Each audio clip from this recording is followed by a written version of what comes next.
My name is David Adams, and I'm here to ask questions to Paul Goddard about the coronavirus pandemic. I know Paul as a friend. We've had a number of conversations about the coronavirus pandemic, and I think it's very important for Paul to give the fullness of his understanding of it. Professor Paul Goddard, could you give me some background to your work and why you're particularly qualified to be commenting on the coronavirus pandemic? I certainly will. I am a retired doctor, and my work was as a radiologist, and particularly chest radiology and CT and MRI. And I've written quite a lot of books, over 30 books in fact. Many of those are on medicine, and my very first book was Diagnostic Imaging of the Chest, and that was way back in 1986. There have been other books on the respiratory system, and there have been satirical books and fiction books, etc. Satirical such as Fake News. Quite a lot of history, because I retired early in 2004 and I got interested in history, and I edit the proceedings of the Bristol Medico-Historical Society. Recently, I wrote a book which is very much on the subject, pandemic. And I was writing this book before the pandemic started, because in 2017 I was asked to give a lecture on the history of plagues, and one of my slides said forthcoming pandemics, novel coronavirus. Fascinating. In layperson's terms, what is COVID-19? Well, COVID-19 is a virus, and viruses are self-replicating chemicals, really, and they are a form of life that hovers on between life and non-life. Let me describe the size of them. If you take a sheet of paper and you look at it side on, a virus is 1,000th of the width of that. That's the size of a virus. It is really, really tiny. And this particular virus, the COVID-19, is a type of virus known as a coronavirus, and it's called that because, let me just show you. Actually, this is rather a nice demonstration of it. This is the wild cucumber, and the wild cucumber has got spikes all around it. You can see it if I bring it close up. And that is very much like a coronavirus. It's got a crown around the edge. That's why it's called a corona. Here is a picture of the coronavirus. And the coronavirus has all these spikes on the outside, which are the spike proteins, which allow it to attach itself to cells of the human body or of other animals, and therefore to get into the person and to infect them. Thank you. And it infects the human organism, but what does it actually do to the human body? Well, there's something in the body called the angiotensin converting enzyme, and that has receptors all around the body, and it's related to the blood pressure, and it's a matter of maintaining the blood pressure at the right level. So we all have those, and these spikes allow this to attach to that particular enzyme, but that happens to be very common. This enzyme and its receptor are common in the respiratory system on the respiratory cells, which are known as pneumocytes, and it actually can attach to that, and in doing so stops them from doing their normal function. And their normal function is to produce something that is very much like washing up liquid, which is known as a surfactant. This allows the lungs to expand, the surfactant, because if you didn't have that, the surface tension is so great that the little air cells, the alveoli, can't expand. When this virus attaches to the pneumocytes and stops it from producing this surfactant, it means that the alveoli collapse down. And that's one of the first things that affects the body, is the lungs ceasing to function as well as they should do. And is that usually the cause of death from this virus? No, not really. That actually is the start. That it gets into there, and then it gets round the body. It attaches to the insides of blood vessels. It goes everywhere because the angiotensin converting enzyme is everywhere, and it's an unusual virus. And it's unusual even for coronaviruses, which is the type of virus it is. It's unusual because the spikes, the little spikes here, have so many proteins on them that are similar to human proteins. So many. So it does damage elsewhere, not just to the lungs. It does damage elsewhere. In the lungs, it has... We know about some of the symptoms that the people become breathless. They have a persistent cough. One of the things that was apparent to me from the very beginning was the way that it affected oxygenation. And people get this thing which is known as silent anoxia. They lack oxygen. And this gets worse and worse without them really noticing. And that's one of the main problems. They don't notice that they're so ill. And this silent anoxia, which the patient doesn't notice, how is that related to the effect that it's having on the lungs?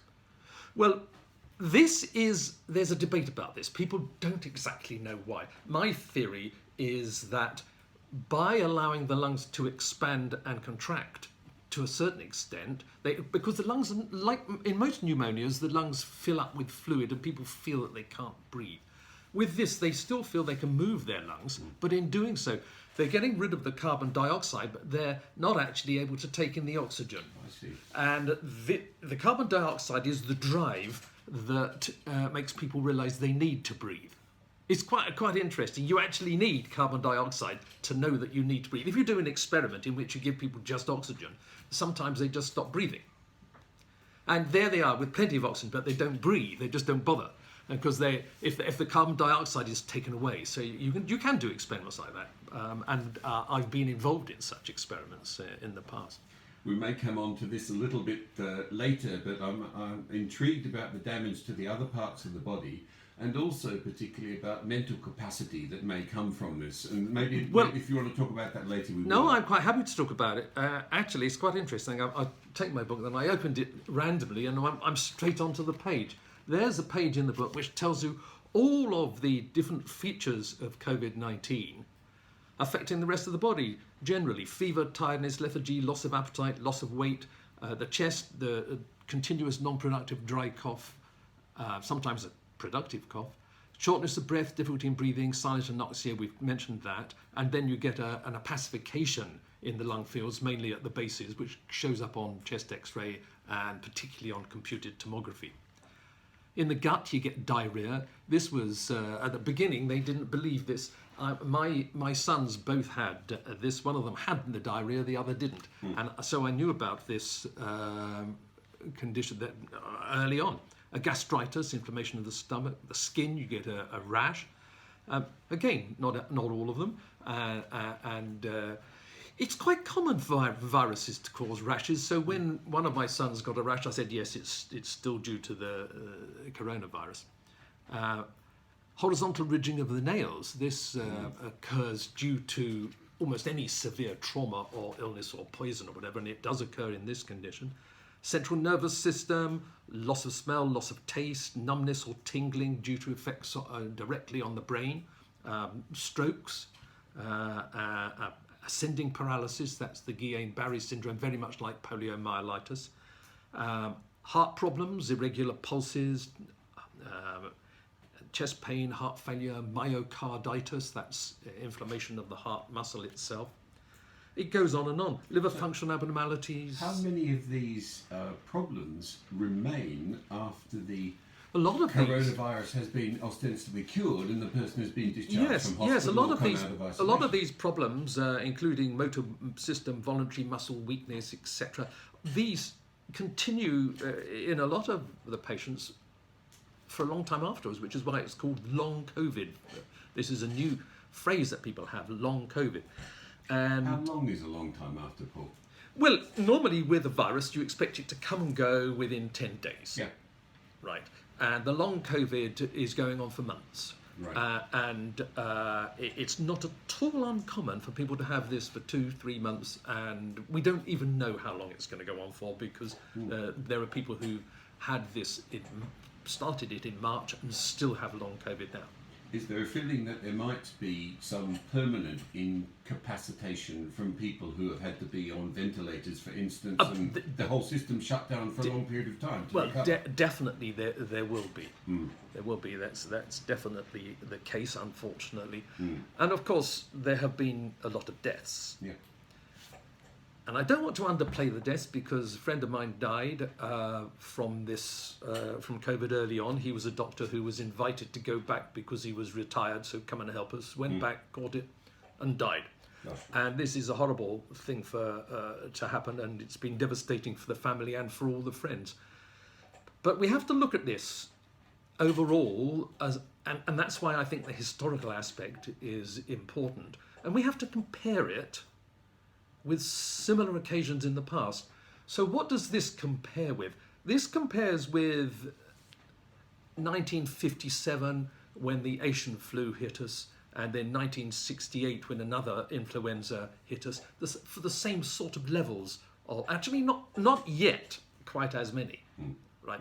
Nowhere near as bad as the so-called Spanish flu of 1918. In none of those occasions did we have a lockdown of the economy and people doing the sort of things we are doing now. What does COVID mean or stand for? COVID? Well, it actually stands coronavirus disease. So that's all it stands for. Okay. Coronavirus disease, and the 19 is from 2019. Okay. Although now there are 2020 variants of it, which are called clades. The variants before they become completely separate viruses, they are called clades. And there are 5 different clades now and 6 different mutations. Coronaviruses, there's loads and loads of coronaviruses, maybe 50 or 60 coronaviruses, some of which are very similar to this particular coronavirus, but none exactly the same. I think you mentioned to me recently that a third of colds were coronaviruses. Is that what you said? Yes, that's so what is absolutely true. What is the COVID organism related to? How does it sit in the pantheon of things? Well, yes, you're right. The COVID-19 virus is one of the coronaviruses. The coronaviruses are respiratory viruses mainly, because that's the main way they get into the body, and they are about a third of the common colds, and the other 2/3 are made up of things like rhinoviruses and respiratory syncytial virus and such like. So there's quite a number of other viruses that make up the other 2/3. Okay, thank you. Coronavirus. Oh, I didn't mention, of course, that it is an RNA virus. There are RNA and DNA viruses. This is an RNA virus, and in this picture here, the squiggly stuff in the middle is the RNA. Then you've got a lipid membrane, and then you've got these spike proteins all around the outside, and that's the appearance of these coronaviruses. They're basically spherical with the spikes. Wonderful, thank you. Coronavirus seems to affect people in many different ways. Why is this so? Yes, that is because it can go to so many different places in the body. And it is most unusual to find a virus that is so adapted to human beings. And this has so many different proteins on it which are human-like and will fit into human receptors. And so, normally speaking, a coronavirus will only do 1 or 2 things. This will do massive numbers of things. Which brings us to another question I know you're going to ask me, is well, where did it come from? Yeah. Associated with that, has this virus or variants of it been around for a long while? And then again, what other organisms is it found in? So this is around where it comes from. As well as being called COVID-19, it's also called SARS-2, right. Which comes from serious acute respiratory syndrome. And SARS-1 occurred in 2003, a similar virus, right? This started in 2019, the ones we were talking about now, COVID-19. But it came from a bat virus. Right. A bat virus. Definitely came from bats originally. The question is, how did it get from bats to man? Yep. And why is it so adapted to human beings? Well, I personally am of the opinion that it was adapted in a laboratory. And there was research on coronaviruses all over the world in laboratories, in virology laboratories. And this is still going on, a lot of research on coronaviruses. And they were being adapted in many different ways. I believe that this was purposely adapted and was made to be more effective, possibly in order to create some form of immunization against another condition such as AIDS. But where was it done?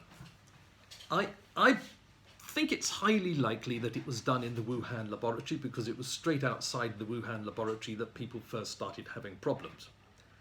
And there is never going to be a definitive answer, because the Wuhan laboratory was cleansed, as was the meat market that they blamed, and there was no possibility of people doing proper forensic studies, and there never will be. And there's also people like myself who say, look, this is so suspicious. They are shut down usually, and their ideas are being contained. There are several reasons for that. One is it wasn't only being done in the Wuhan laboratory. This was a collaborative project with people from other places around the world, including the United States, the United Kingdom, etc. There was a lot of money involved, and it was going on in a biosafety level 4 laboratory. They certainly knew about this virus from 2013 because they've identified it as being a virus they had in their laboratory in 2013. Yeah, okay. Fascinating. The cynic in me is intrigued that you say it may have been being developed for AIDS research. The cynic in me says surely it was being developed for biological warfare as well. The person who's taken over control of the Wuhan laboratory is the top biowarfare scientist for China.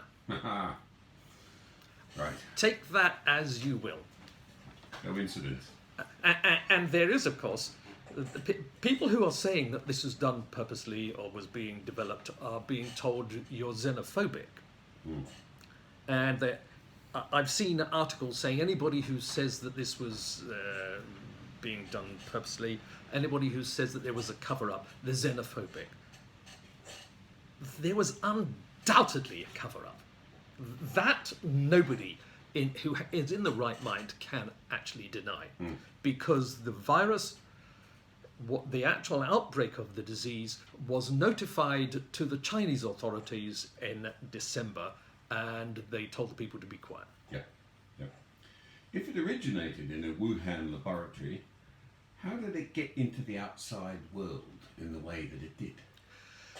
Well, biosafety level 4 laboratories are supposed to be able to contain everything, but we know full well that this is not the case, and that in other biosafety level 4 laboratories, viruses have escaped.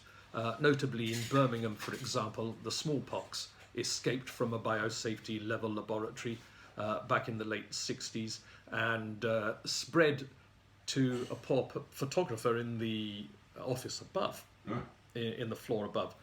She went off to hospital with horrible smallpox. Her father came to see her in hospital, and he had a heart attack when he saw her and dropped dead. The mother caught the smallpox as well, but she didn't die. But the girl, the photographer, she did die from the smallpox, and the chap who's in charge of the laboratory committed suicide. Extraordinary. Yeah. So when people say it's a biosafety level 4 can't possibly be escaped, they are talking nonsense. There is, of course, with regard to smallpox, people have to remember that although it's been eliminated from the world, there are still samples of it, live samples of it in Russia and in America. You've mentioned... In biosafety level 4 laboratories. Yeah, yeah. You've mentioned international research into coronavirus. Was there a collaboration with the Wuhan laboratory at any stage internationally? Well, certainly the United States was pouring a lot of money into it and helped develop it in the first place. But by 2018, they were saying that the facilities were not adequate and that the safety standards were not adequate. And a report was sent back to the president about that, the president of the USA. Who was that then? 2018. Well, if you Which think president about was it? well, it's Trump. Trump. So the alarm bells were going off in 2018. Correct. Why did nothing happen? Apart from withdrawal of funding. It's a different country, isn't it? It's very hard to control what's going on in China. Nobody can control it. Even the Chinese Communist Party is not very good at controlling what's going on in there, and they're the most severe government that exists at the moment. So, no, it's very difficult. I can understand that they may not have been able to do anything except to point out that there was a problem. Yep. So a multi-level cover-up from a number of organisations and a number of countries. Well, particularly for the Chinese Communist government. I don't blame the Chinese people. They're just as much victims as the rest of us. And the meat market people were victims just as much as the rest of us. A lot of them died. So, yes, and other governments and virologists around the world, well, I don't think it's in their interest to point out they were doing similar research. And there's a scientific community as well is refusing to publish papers on this. Why? They receive a lot of money from the Chinese. It's not in their interest. Is that And because the of universities, liability? Or is it because if they're being bullied by the Chinese, but of course. If the research is benign, of course you want to say you're trying to find a cure for AIDS, don't you?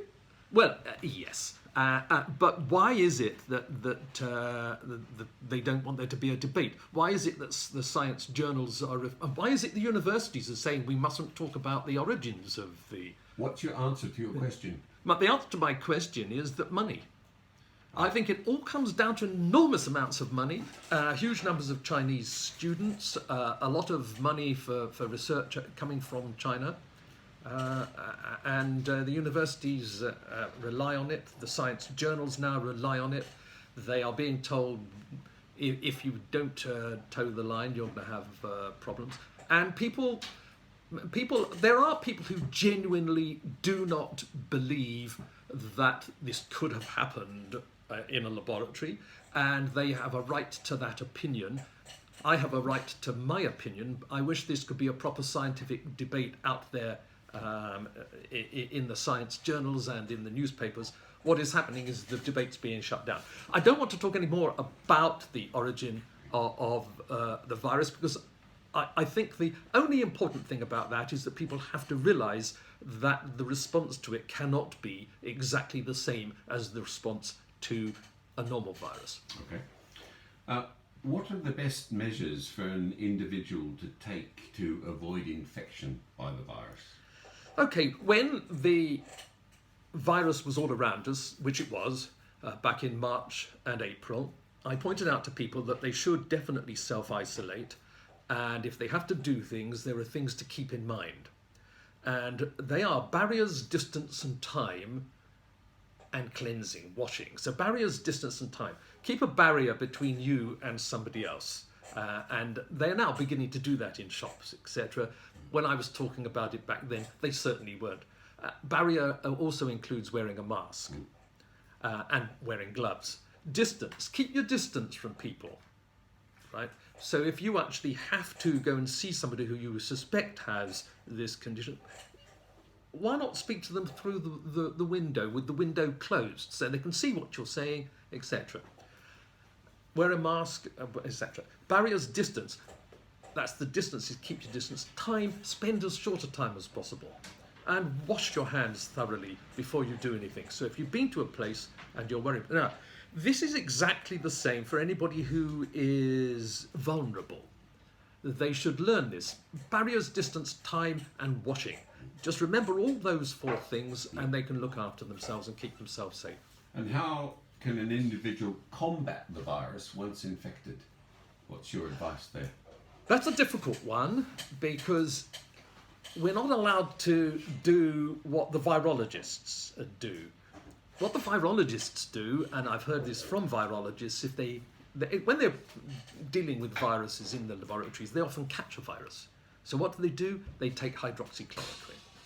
Hydroxychloroquine. Hydroxychloroquine, which is a drug that has been used against malaria for many years. It's also used against rheumatoid arthritis, and it does have dangers. And there's one of them. There's one of them, you see, people coming into the room and making a noise. Quite unnecessarily. Hydroxychloride can... Chloroquine. How can it be obtained by a person who... They have to go to a doctor, and the doctors in this country have been told don't prescribe it. I know, thereby hangs the tail. There hangs the tail because what's happened in this country is we have lost clinical freedom, and the doctors signed up to new contracts back in the beginning of the millennium, and in doing so they handed over control to the managers and to the government. And the government has said you're not allowed to give people hydroxychloroquine for this. What? Via Health England, or whatever it's called. What's going on there? Why are they saying that? That is another debate entirely. It goes back to the Kennedy report. It goes back to people who felt that doctors had too much power and were arrogant. I could talk about that for another half hour, and we haven't got time. We haven't got time. So okay, I think it's a good question, but I think I've got coronavirus. I'm self-isolating at home. I say to my wife, "Can you get me some hydroxychloroquine?" Chloroquine, she can't. And she can't. In this country, no. Some stuff. Yes, stuff. Now, what else can I do then to combat the virus? Okay. If I can't get hydroxychloroquine... Hydroxychloroquine. So, if you are really ill and going downhill, then you do have to get in touch with the authorities, 111 or 999.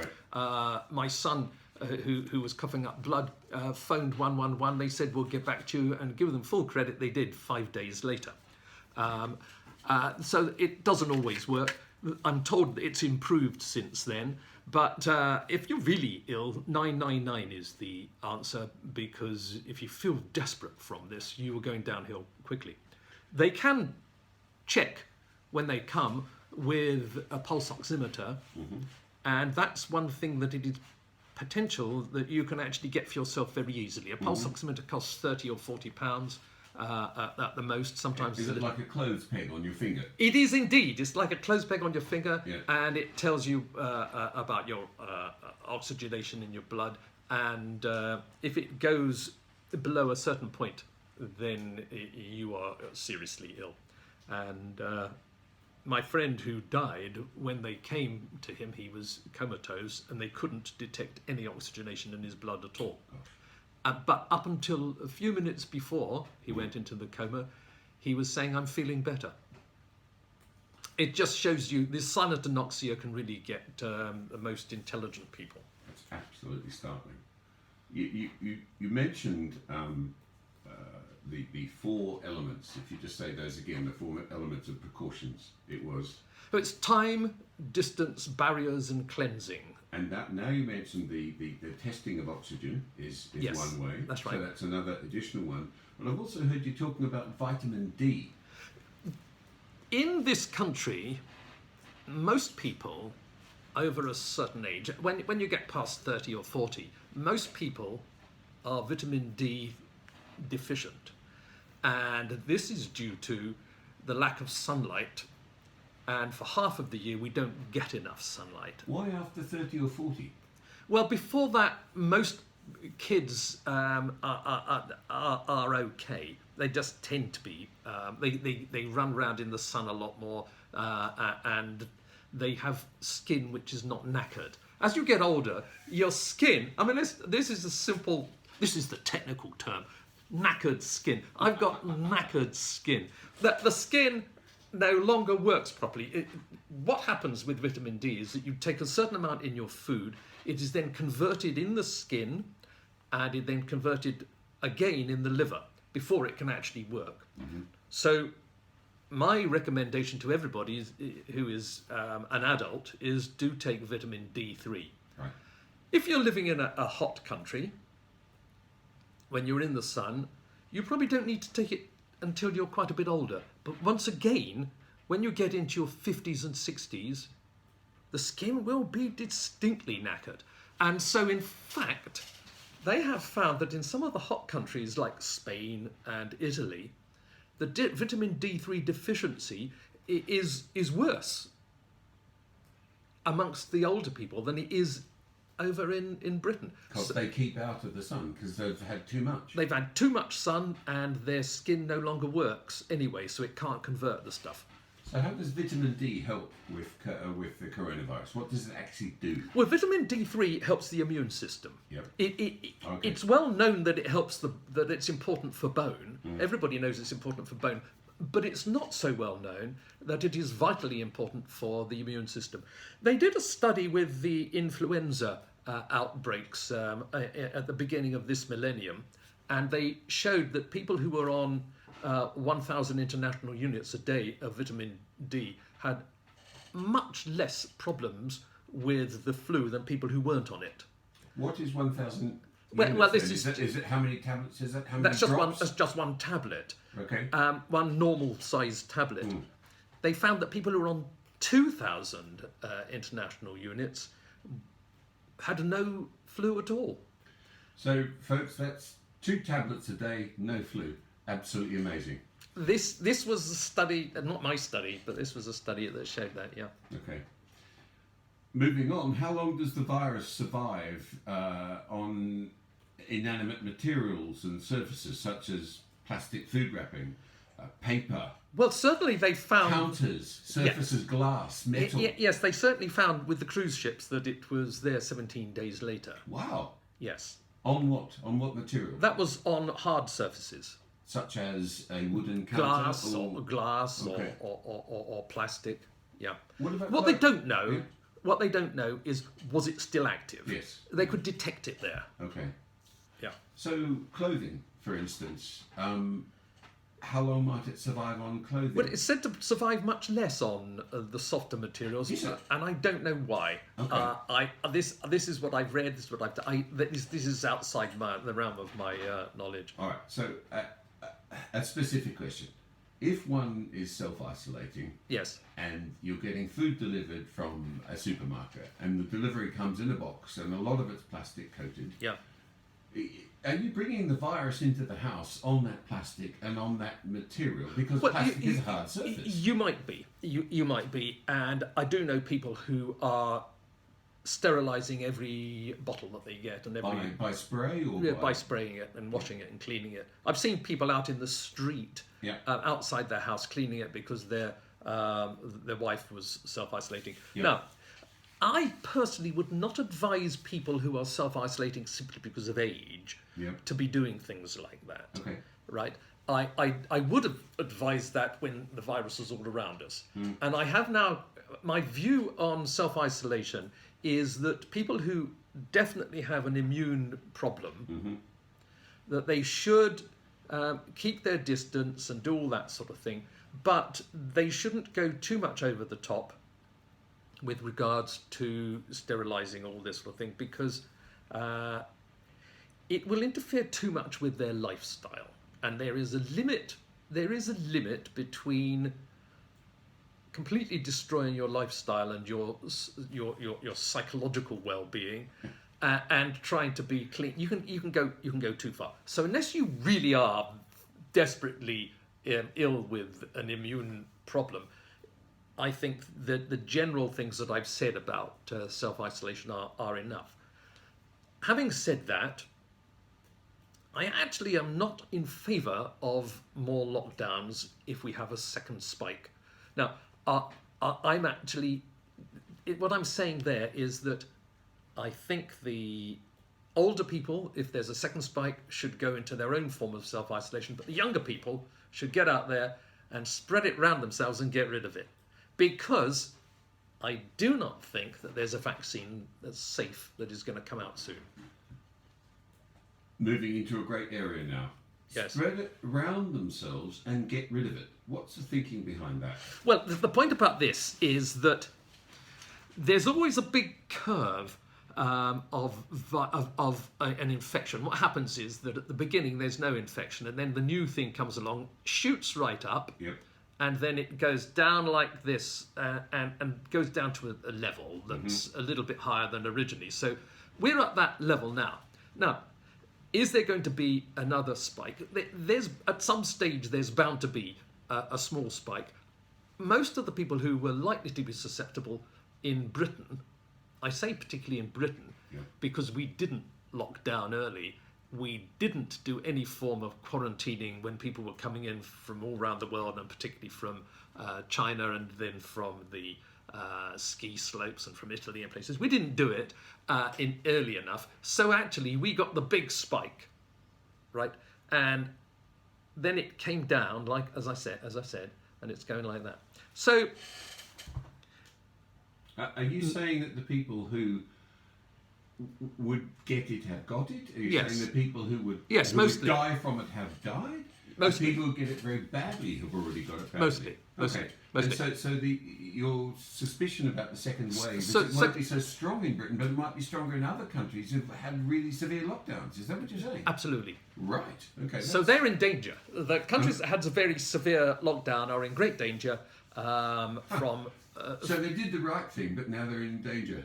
Yes, well, they did the right thing, but now they're in danger. The only good thing about that is the doctors now know better how to deal with it. And there are other things. There are other antivirals apart from hydroxychloroquine, which they now know work. They also are now aware of the fact that when people get onto the later stages of the disease, when it's becoming an autoimmune disease, what they call the cytokine storm, when the body itself is attacking its own self, the best thing to do is to give high doses of steroids, corticosteroids. Can I come back to that storm in just a moment? What I just wanted to clarify with you before we move on to that is what is herd immunity? Was that what you described earlier? Yes, it is. To try and push herd immunity at the beginning as a method of controlling it was pretty well nonsense, and wasn't going to initially work because the people didn't have any protective mechanisms. So people didn't have masks, they didn't have gloves. The people in the nursing homes were not protected, and they're still not. The patients were sent out from hospital and into the nursing homes. There's too much to talk about in every sentence you describe. I want to ask you a question to every sentence. I know. There's so much about this. Let's just jump back I think let's go back to this. Yeah. It's all in there. It's all in there. Let's just go back to the later stage of the disease. That was fascinating to hear. When it turns into something else, you were saying. The cytokine storm. Cyto what? Well, what happens is the body actually responds to the virus by producing loads and loads of cells, which then produce antibodies and killer cells. And the killer cells come around to gobble up diseased areas. And this can get out of control. Right. And when it gets out of control, we have an autoimmune response, which goes around, and then that starts to kill the person. That is the stage. That is what you said to me. What do most people die from? That is what most people die from. I see. Right, and then you get organ failure, organs shut down around the body. You find the kidneys close down, the liver closes down. You get liver failure, renal failure. You get cardiac failure and death. And that is the point that in Britain they trumpeted the fact that they'd proven that using high doses of steroids, that in one group they didn't give them, and twice as many died. So they said, look, this is wonderful, we've discovered this. The Spanish said, we don't want to prick your bubble, but we knew this anyway, and we've always been giving it. I knew this because it was in my textbook from 1971. So what's going on in this country? Well, people have got obsessed by what they call evidence-based medicine. The trouble is that they're not actually taking the evidence from the past. They don't think that any evidence that people like myself put forward is real evidence because it doesn't fit into their pattern of thinking. In other words, it's not a double-blind randomized crossover technique. So I can't prove what I'm saying. All I can say is that we knew this and it was in my textbooks. Understood. When you get organ shut down, does that cause permanent damage to the organs even if the patient survives? Does it usually do that? Not always. Okay. Not always. I had a friend, for example, who got Legionnaire's disease, and he had cardiac failure, liver failure, and renal failure. He had all of those and was at death's door, and then recovered remarkably well. And he lived for another 20 years after that. Wonderful. But then died from something else. Nothing to do with any of those. Yep. Yep. But the general answer is yes. If you do have organ failure, it is quite likely that you will get some residual problem. Yeah, yeah. Who are the most vulnerable at-risk people in our society from coronavirus? The virus has killed people mostly who are over 60. So 9 out of 10 people in our society who have died from it have been over 60. And a good number have been over 70. A large number have been over 70. Of those, I would say that about half were already feeble and were likely to die within a year. That doesn't mean to say that they should have died from a horrible disease where they couldn't have their relatives by them. I think it's been a terrible thing.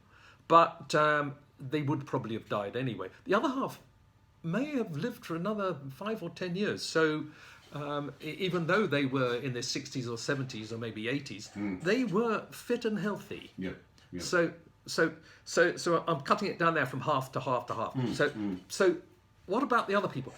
There've been far too many people of Asian and African origin who have died from it, and maybe as many as 4 times as many compared with Caucasians, white Caucasians. Now, why is that? Some people have said this is due to prejudice.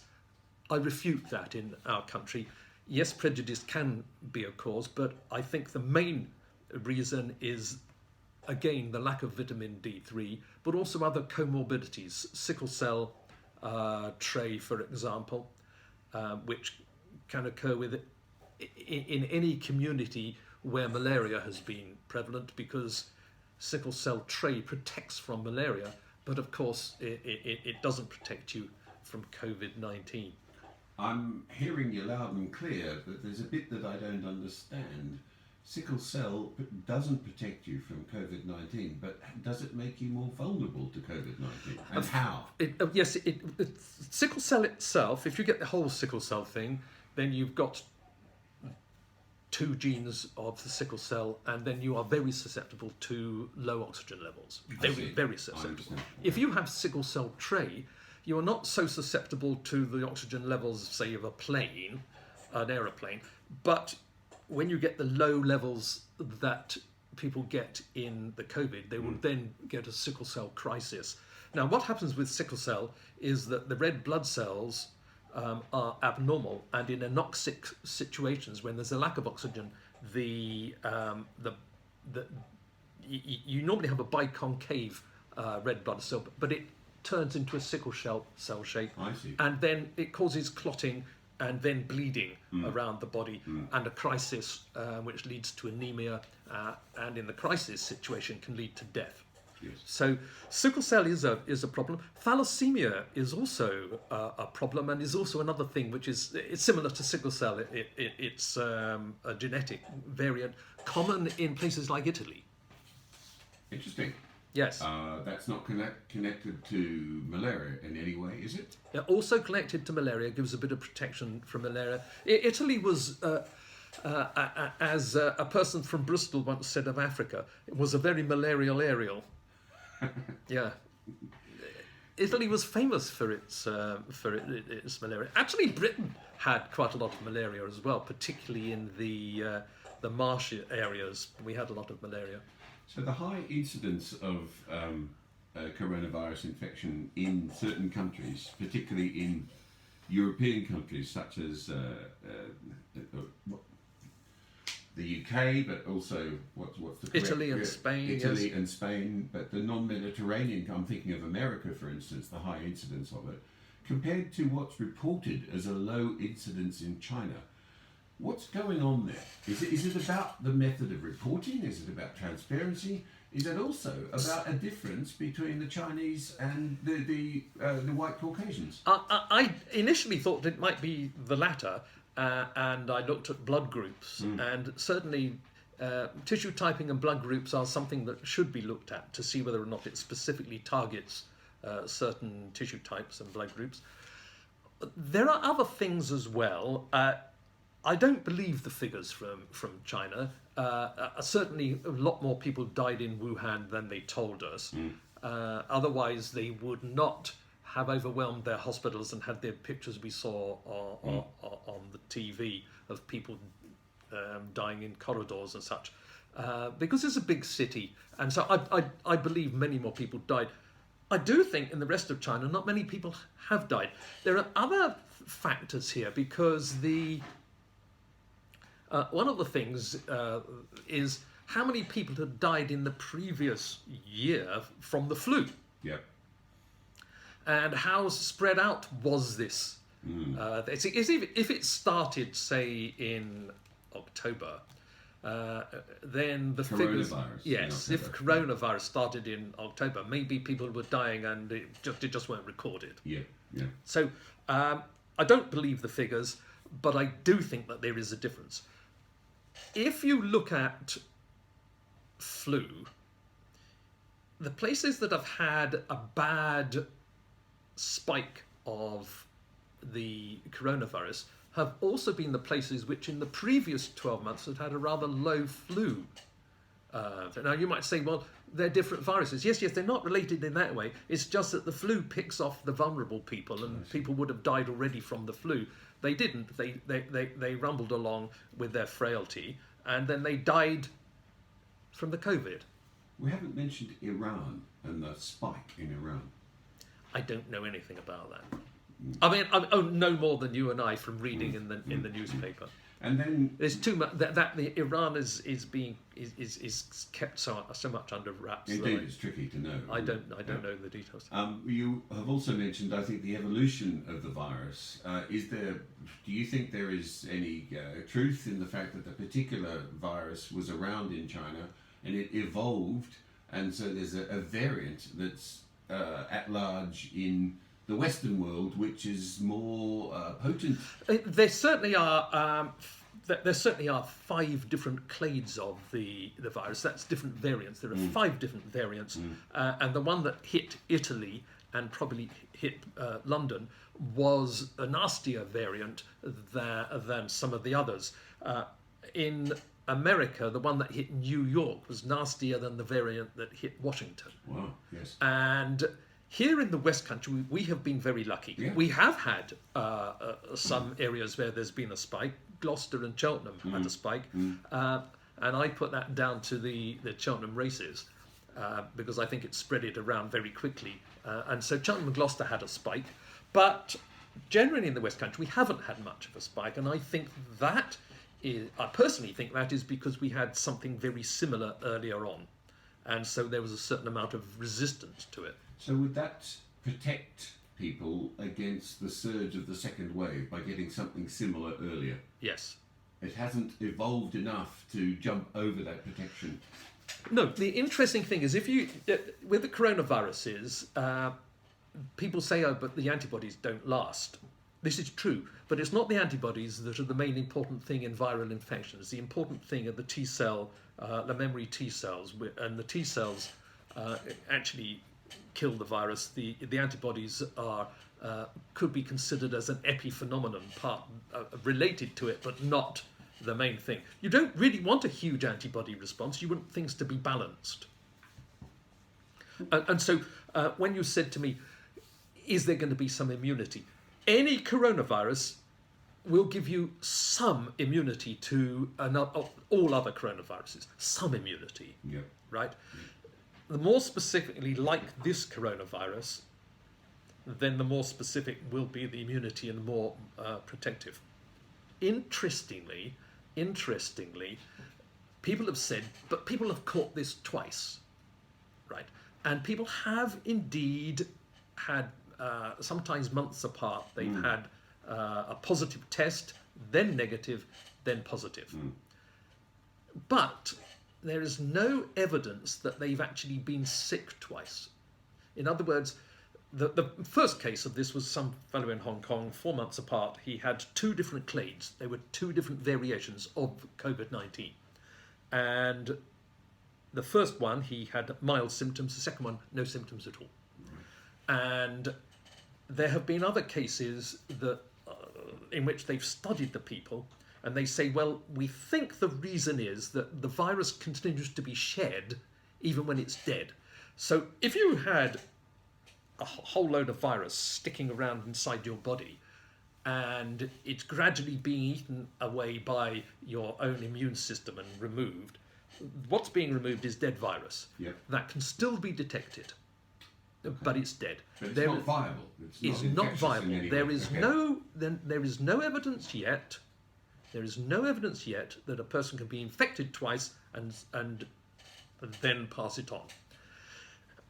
Undoubtedly, people who have really poor immune response because they're on immunotherapy, for example, or whatever, they could catch a virus again because their immune system is compromised. So such people would have to continue self-isolating. But the second wave coming along, if a person's already had the virus, they should be confident that they're not going to suffer from the virus again. That really is a message that one should put out. So the people who in healthcare who've had coronavirus, they're jolly good people to use as your nurse or your doctor, because they're not going to get it again. This is my message on this. Yeah. You mentioned Cheltenham races a little while ago. Yes. I'm looking at the rationale of allowing people to travel in by through airports by air into England without quarantining them until quite recently. Where were the errors made in Britain about addressing the influx of this virus? I mean, I'm aware we can't spend it too long on this, but there's just a few bullet points. What should have been done? What wasn't done? Part of this was the lies being put out by... Did you say lies? Yes, the lies being put out by the communist Chinese. Right, yep. And they were believed. So our government accepted that it couldn't spread from person to person. And that was the original lie. They knew full well at that time it could. The World Health Organization took a long time prevaricating over this, and I'm not going to go into the politics of why that was, but they did. And then when we realized that there was this infectious disease that could spread around and kill people, we should have started quarantining and we should have started locking down. But the worst mistake was not that. Once we did do the lockdown, the worst thing we did was to protect the NHS. Everybody's been applauding how we protected the NHS. We didn't. We protected the NHS managers because they didn't like to look as if they couldn't control the situation and that they weren't efficient. So the Health England message came out from the NHS: get rid of all the patients from the hospitals. They discharged all the patients from the hospitals. Some of those actually had the COVID and were sent back to the homes. Some of those had operations pending. When you say homes, do you mean nursing homes or you mean private homes? Both. Right, they were sent to nursing homes and to homes. Away. They were sent away untested. Some of them they knew actually had it, and they sent them to the nursing homes. They actually knew they had COVID and they sent them out. Patients do not go into hospital for no reason. So if a person was in to have an operation, they should have had the operation. If a person was going to be have tests for cancer, they needed to have those tests for cancer. If you wait months to have a test for cancer, the cancer gets out of control. If you wait for, if you don't go to hospital when you get chest pain and you don't get treated for heart disease, you're quite likely to die. So a lot of patients have died because of protecting the NHS.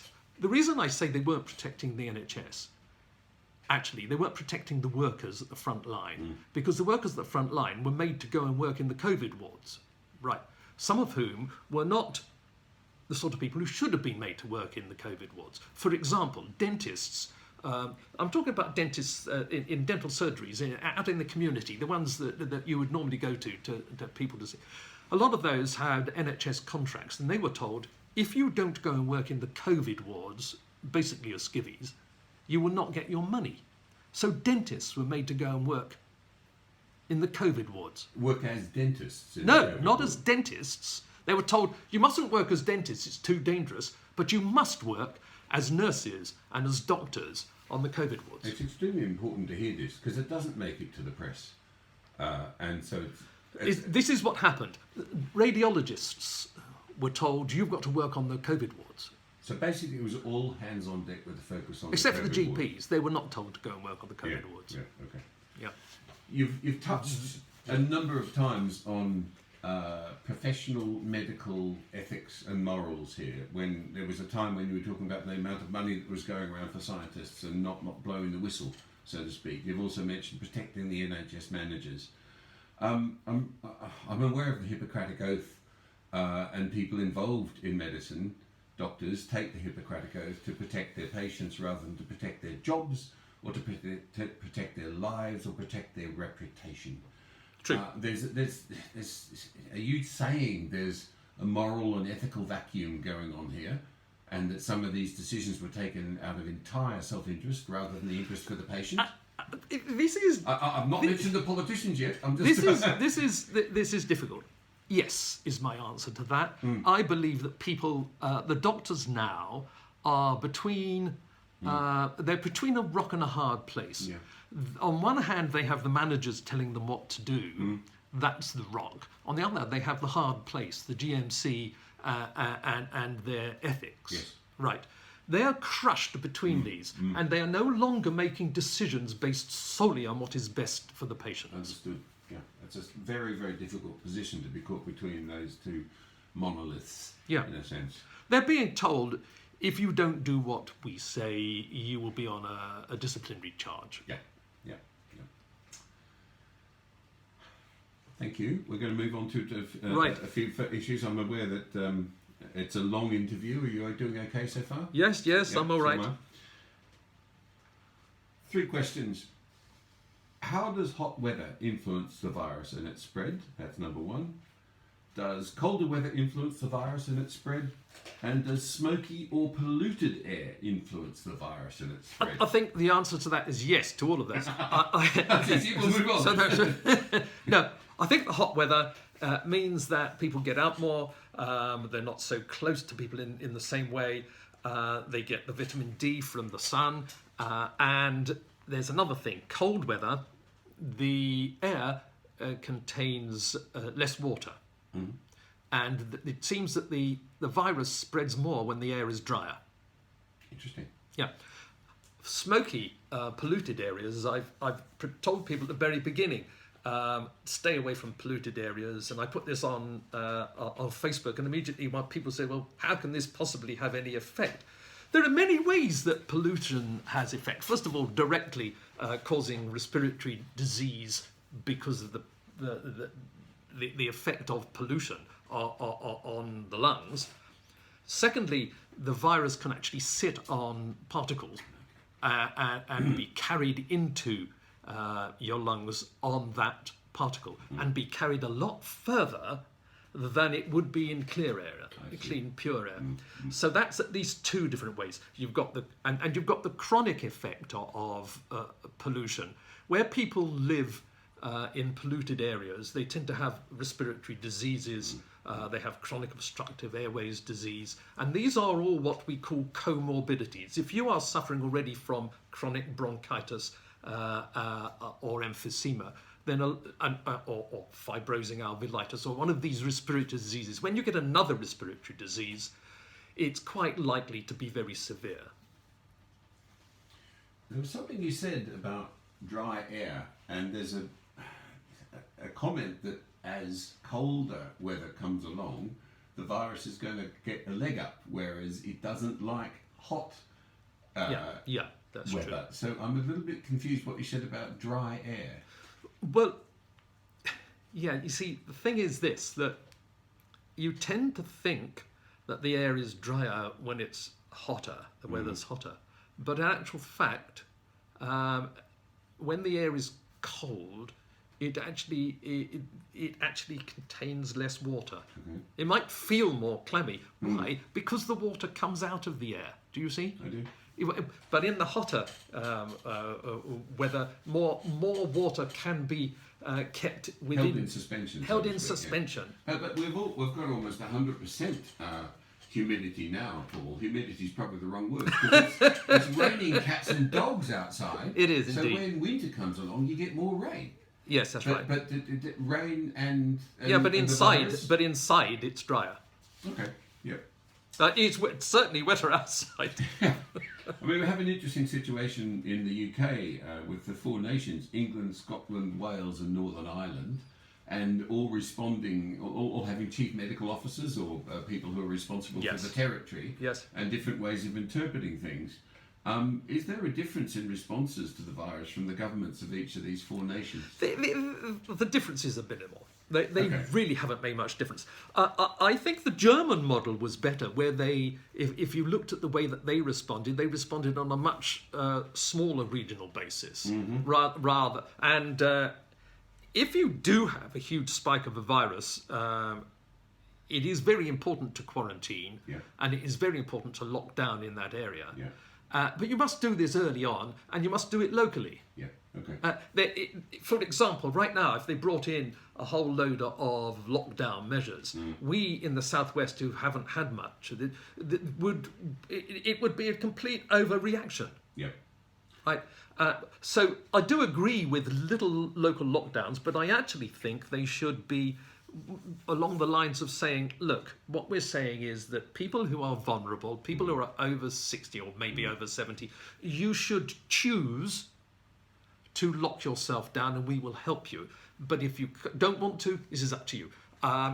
If somebody who's otherwise fit and healthy and is 70 or 75, whatever, wants to go down to a public house and do these things, and they're going to put themselves in some risk of getting an infection, I believe that's up to them. And I think we have gone too far along the way of telling people exactly how they should lead their lives. I don't really think that the government has a right to impose some of the things that they keep on thinking of imposing or are imposing. Shouldn't the government be encouraging young people to consider the health of their older relatives and not gather out in large gatherings outside pubs in Soho? Well, see, I don't think that's the case. I think they need to gather and get it round themselves, and then there won't be so much fertile soil for the virus to spread. That's now, but did you think about that before, when the virus was first on its No, first I think spike? when the first spike, I think they should not have been gathering like that. Okay, so I'm hearing a subtlety and a sophistication in the handling of this, which seems to be beyond the current government, in my view. You're talking about local situations, you're talking about responding to various stages of it, different ways. Yes, that's right. I'm also immensely frustrated that, how can I explain this in the best way? You have chief medical advisors, you have scientists, and this knowledge is there, this response is there, even though it's a new virus. There's a historical past, and I don't quite understand why the people with knowledge. Well, there was a problem. I also don't understand why a series of experts are not being consulted and then a decision being made upon what's on the table. People who look at medical history can see this in a broad aspect. They know, for example, that when the Black Death came, it killed 50% of people. This COVID-19 at its very worst was killing 1 in 1,000, right, of the population. The Black Death, 50%. And in fact, in some reports, they say scarcely 1 in 10 of the people in a town stayed alive. So that was 90%. when these diseases were taken by conquistadors over to America, in some areas it killed 99% of people. So in comparison, this disease, yes, it's awful. Yes, it's very, very sad that people have died, but it is not without precedent. It is very little different from other viral peaks that we've had of influenza and other conditions. And total shutdown of the economy is not justified. Not only is it not justified, and total lockdown of people's social lives is going to lead to so much psychological trauma that we will see people dying from suicide. We will see people who have not been diagnosed with conditions that they should have had treated. And that will be, if we don't stop our panic response. One of the things about my book, that we must stop the panic response, one of the things about my book is that people who've read it have said, that's made me feel a lot better about this. And I like to say that I'm taking the panic out of pandemic. Nice. Yeah. It's a rather good one, isn't it? I'll do that. Yeah. So So I don't think we should be locking down the economy. I think we should allow people to have music, for example. Without music, some people feel absolutely desperate. I promise you we'll come on to that in a minute. I know you're a musician. I'm wanting just to be really clear on this. It might be better to do it verbally in a chart or a visual way. I'm not sure how to do this. I'm looking at the mistakes that were made when it first came into existence. I'm looking at where we are now, and I'm looking at what we need to do in the future. And your statement about shutting down the economy and allowing not shutting down the economy and now allowing younger people to mix. That's talking about the now, isn't it? Yes. Or are you saying that? That's talking about the now. Are you saying the economy shouldn't have been shut down earlier? No, I think that shouldn't have happened earlier. And I think there should have been a lockdown. By the subtlety of this. Yes, there's a subtlety. We're in a completely different situation now. The big viral peak has come and it's gone. Yep. And so, given that we're in a different situation, let's look, as you asked me, should they have shut it down originally? Yes, but they should have shut it down quicker. Yeah. Right. Yeah. They should have shut it down quicker, and they should have stopped the influx of people from abroad, and they should have been testing people. They should have been testing people in the airports. Well, this brings me on to one of my other questions. Is there a possible criminal case to be brought against any politicians in the UK regarding the handling of this crisis? The thing I think here that I think is the worst thing is when the people at the top told the hospitals to clear all the wards and sent patients out who they knew or very much suspected had the virus. Excuse me for interrupting. Is there evidence of that directive from governments? Yes. Right. Yes. Well, actually, I talk about it in my in my book here. But that's when you say told people who they knew were infected with the virus to send them home. Is there actual evidence of that directive? Yes. Okay. I mean, there have been questions asked in Parliament about that. Yeah. And with the questions asked in Parliament, that I see you have a picture of Dominic Cummings there as well. We'll get to that in a minute. There he is. Don't do as I say. Don't do as I do. Do as I say. Don't do as I do.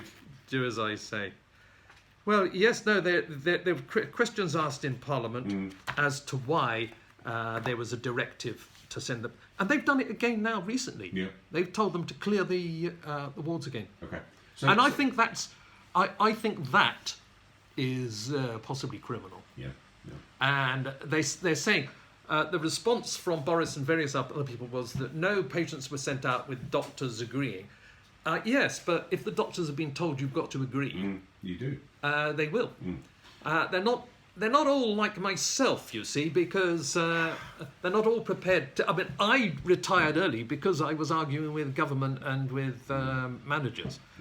Most doctors now will never argue with management. Yeah. Why? Because they'll get disciplined. Yeah. I think a number of us have been in similar situations, and to all those people who've been in that similar situation, I wish you heart and strength. It's a difficult fight to fight for what is right. Very difficult. Yeah. Different responses from different countries. The Danish model, in the second wave, And the Swedish models and the Norwegian models and such. Yes. Those who have locked down so well may be particularly vulnerable to the second wave. That's right. And so I think the message I'm picking up from you is different models for different cycles of the disease. That's right. And It does require subtlety. It requires virologists, and it also requires medical historians or doctors with experience. What it doesn't really require is statisticians making pronouncements which frequently have been complete nonsense. Yeah, yeah. Do you think that coronavirus was around much earlier than December last year? Well, I personally think it was around in October, right. And the virologists now are actually saying that based on the way that it's mutating, it was around in November.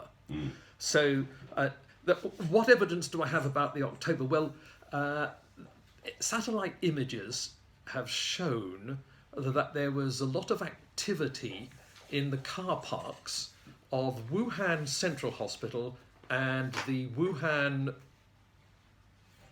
Virology Laboratory in October. Wow. And much more than usual. Yeah. This isn't absolute proof, and as I've said, we're not going to get the absolute proof. When people have come forward, and there's a Chinese lady has come forward from Hong Kong, and she said she looked into this, and she's been on in the news recently. She was on Loose Women, yeah. and but when they come out and they say, look, I've looked into this, and it was definitely around, and it was definitely made in the laboratory, they've been immediately poo-pooed, yeah. and people have stood back from them. And as I said earlier, there is a lot of money involved in this and a lot of intimidation. Yeah, absolutely. What are your thoughts about a coronavirus vaccine?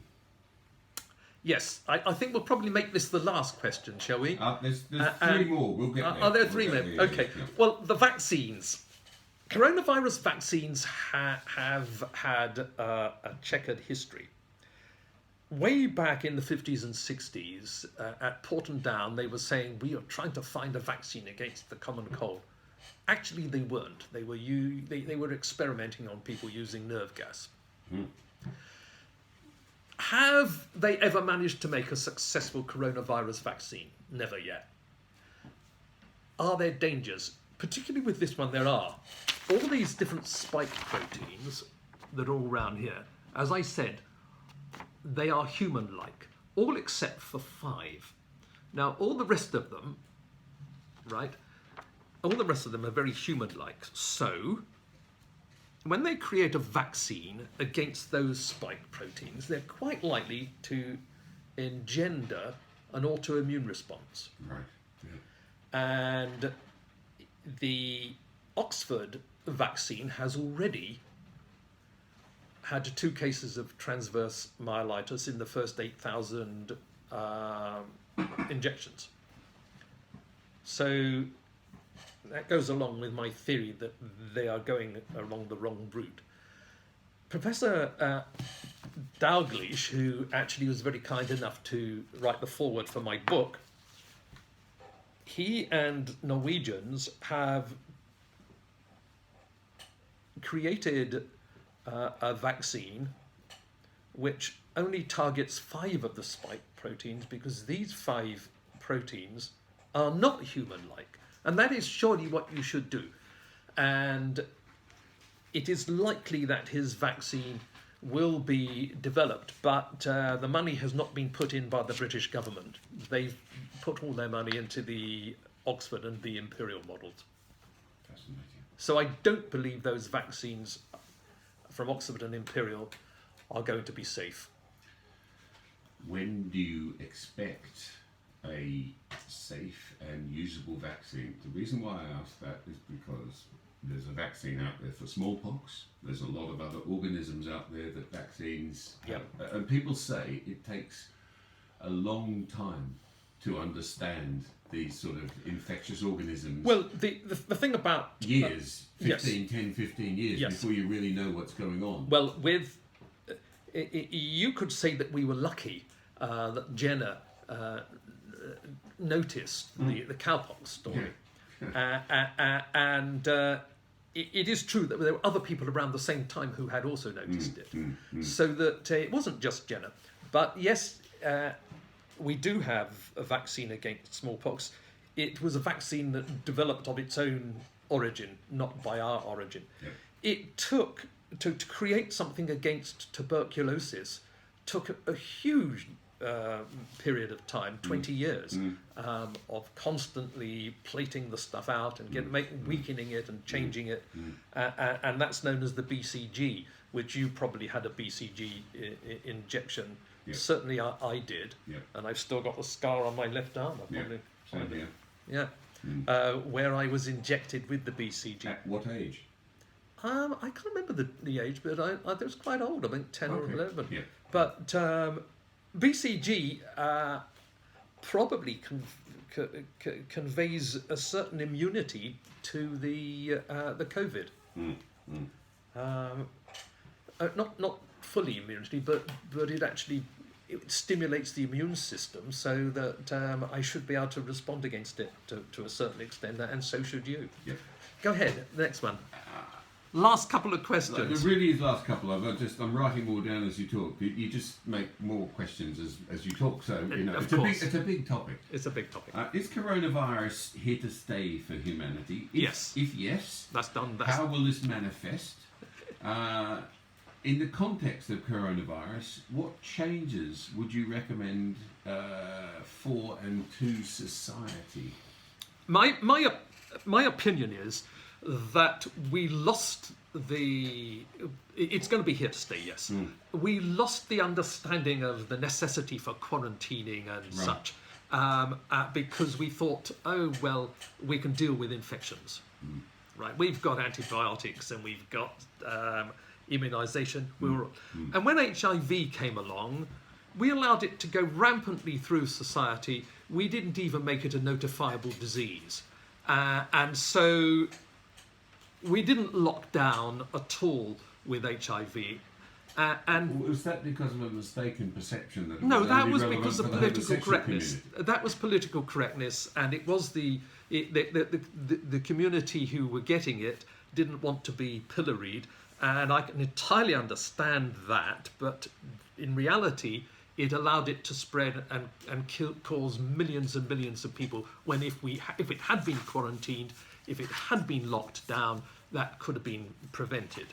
Now, having said that, Sorry, let me interrupt you. I thought AIDS was primarily communicated via transmission of fluids from one body to another. that's right. Whether it's in That's a right. sexual act or That's whether right. it's in kissing. So if we could have stopped people from doing Having that, sex or from kissing, is that what you're saying? yes, unsafe sex But that happens in private.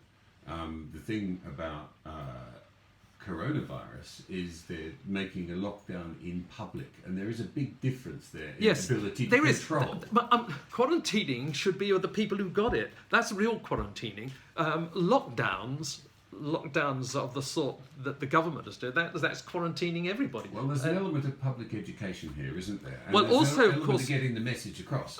One of the other things was that people have started spitting in public again. haven't they? You could see people spitting in the street.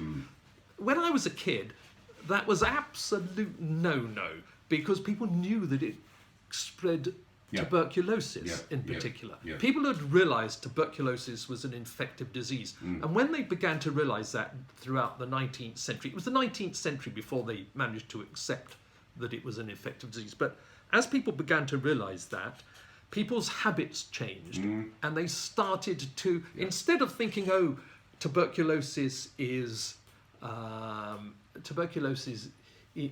a romantic disease of artists, which is one of the things they thought. they began to realise, no, it's not a romantic disease of artists, it's a disgusting disease of people who are infected, right? So they then stopped spitting in public. They had a whole campaign against it. There were adverts everywhere, and they took away communal cups from water fountains and things like that. Right. We'd forgotten all that, and people started spitting in public. Footballers spitting on the screen, athletes spitting as they ran. It's a lot to do with sports people, isn't it? They feel that when they exercise, it produces more saliva, and they've got to get it out of their mouth. It's crazy. They probably do produce more saliva, but they should have a handkerchief or something. I can't see Cristiano Ronaldo taking a handkerchief to his face after he scored a goal. There we go. Yeah, I've got a picture of him here spitting. So, Paul, just going back to that, what changes would you recommend for and to society, given that coronavirus is here to stay?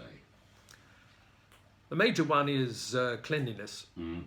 And many times I've been in shops and been in particularly places like Sainsbury's and Tesco's and things where they have loos, and I've been into the toilet and there's been a person who's been in the toilet and he's walked straight out without washing his hands. Maybe sometimes he's sat down and done what I would call a number two. He's still come out and he hasn't washed his hands. He's in a food shop. He's not washing his hands. This is something I've told them off. I've told people, I said, hey, you're not washing your hands. This is disgusting. They still don't wash their hands. And it's public education then, isn't It's it? public education. Washing your hands is a terribly important thing. Not spitting. Those are the main things. Otherwise, I think we should live our lives as usual. Okay. We're in the denouement now of our interview. There are two things that we mentioned much earlier on that I just wanted to return to.